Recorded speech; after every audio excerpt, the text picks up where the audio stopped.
Olá a todos, prazer estar aqui. Vou apresentar um pouquinho da ideia do nosso projeto integrador.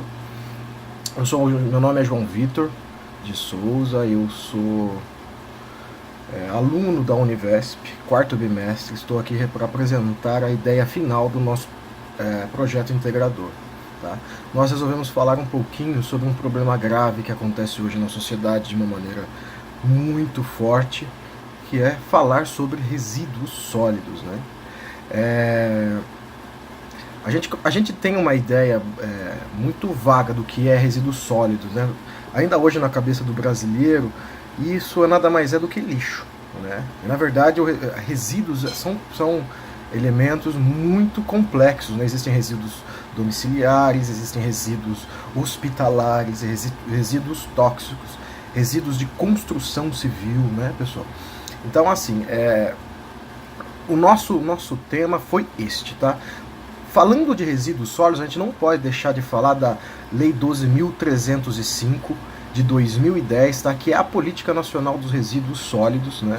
Que veio agregar diversas metodologias para as cidades, para os municípios, para os estados e para a União tratar do tema, tudo bem? No nosso projeto integrador, a gente tentou falar um pouquinho mais da cidade de Porto Feliz. Eu sou de Sorocaba, mas eu estudo no polo de Porto Feliz. Então, assim, o que nós tentamos fazer de uma maneira geral? Tentar falar um pouquinho sobre Porto Feliz, sobre como que é feito isto na cidade. A gente fez algumas pesquisas, fizemos pesquisas também em cidades que já trabalham com as PPPs, que nós também falamos no nosso projeto, que é muito importante a Lei 11.079 de 2004, que trata das parcerias público-privadas. Porque a ideia do nosso projeto integrador, na verdade, é resíduos sólidos e PPPs, as políticas público-privadas.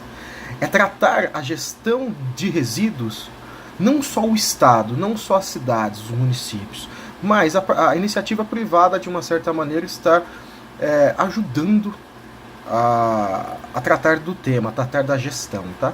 Falando um pouquinho de Porto Feliz é uma cidade pequena do interior de São Paulo que ainda não possui uma lei, alguma coisa que ajude, agregue a questão de resíduos sólidos com parcerias público-privadas. Em compensação, Porto Feliz já se adequou à Lei 12.305 de 2010, que pede para que todas as cidades do Brasil façam um plano de gestão integrada de resíduos sólidos. O documento está no site da Prefeitura de Porto Feliz, é muito bem elaborado, tá? E assim, a gente deu uma analisada, viu como que funcionava, leu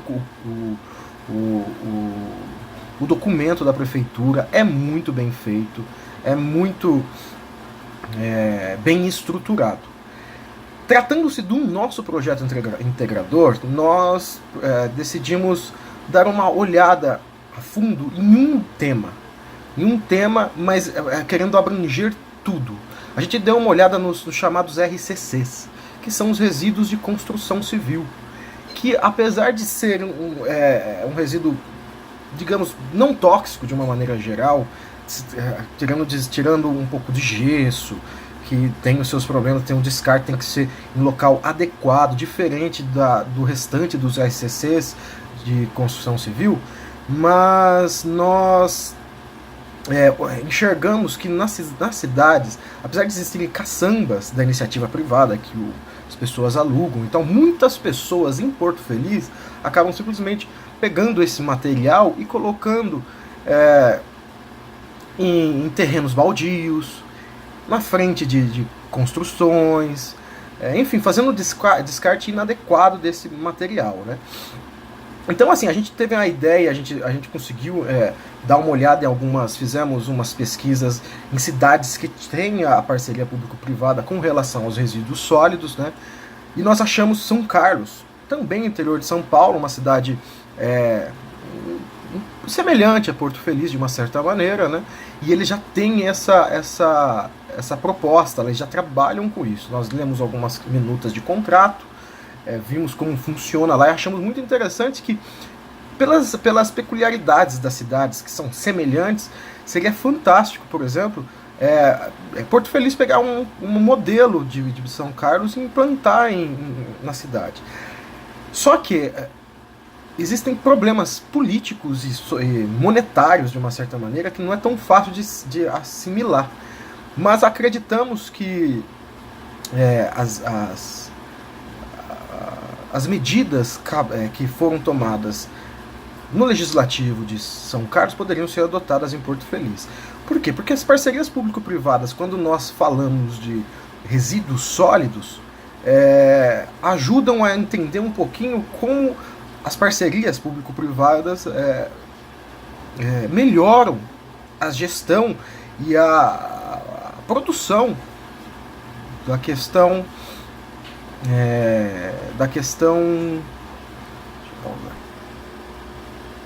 enfim, é muito importante a gente ter essa noção. Aqui em Porto Feliz, por exemplo, existe uma coisa que a gente não tem essa similaridade, a familiaridade com o resíduo em si. Por exemplo, os RCCs, que nós havíamos falado anteriormente, são resíduos simples e tudo mais, só que o descarte, por exemplo, em Porto Feliz é feito em um local que não possui, por exemplo, o licenciamento correto. Em São Carlos, por exemplo, a empresa que assumiu a parceria junto com a prefeitura tem uma minuta de contrato que pede para o quê? Quanto mais lixo se coloca nesse aterro, que deve ser regularizado, o ganho da empresa monetário é maior. Então o que acontece? Acontece o seguinte: em São Carlos há políticas de conscientização para a população. O que pensamos em Porto Feliz? Porto Feliz também, se tivesse essas parcerias público-privadas na questão de resíduos, ajudaria a população a entender melhor, porque entraria num debate social, um debate político com a sociedade, fazendo com que as empresas, de uma maneira geral, que estivessem dispostas a assumir esses contratos, pudessem, de uma maneira geral, abrir canais diretos com a população para conscientização, e caso precise-se de um apoio para retirada de material em que a pessoa não tenha condição de alugar uma caçamba, a empresa ir lá e fazer a coleta, o transporte e a destinação adequada dos materiais. Porque em Porto Feliz, apesar de hoje ter a destinação para um proprietário de um terreno particular e tudo mais, esse proprietário utiliza o terreno, o material para aterrar ao seu terreno, não está adequado com todas as normas vigentes no estado de São Paulo, vindas também da Lei 12.305. Tá? Então, assim, o nosso projeto visou exatamente questões de resíduo, de parcerias público-privadas, de como implantar isso na cidade de Porto Feliz. Olhamos um projeto que já existe e é numa cidade semelhante a Porto Feliz. E assim, o que nós encontramos um pouco de dificuldade foi que, para se implantar isso numa cidade como Porto Feliz, o debate tem que ser bastante amplo, deve-se formalizar regulações, leis que se adequem, porque existem alguns problemas relacionados às parcerias público-privadas na questão monetária, na questão financeira, de qual será a remuneração, se as empresas aceitam essa remuneração. E assim, nós vemos hoje num país que está em transformação social e política, mas que, sem dúvida nenhuma, a tendência é que as parcerias público-privadas que foram criadas lá na Inglaterra e se espalharam por todo o mundo, cheguem ao Brasil com força. Então é isso. Eu espero que o entendimento tenha sido bacana, o trabalho está bem bem completo na questão do que foi apresentado por nós e agradecemos a oportunidade. Obrigado. Tchau, tchau.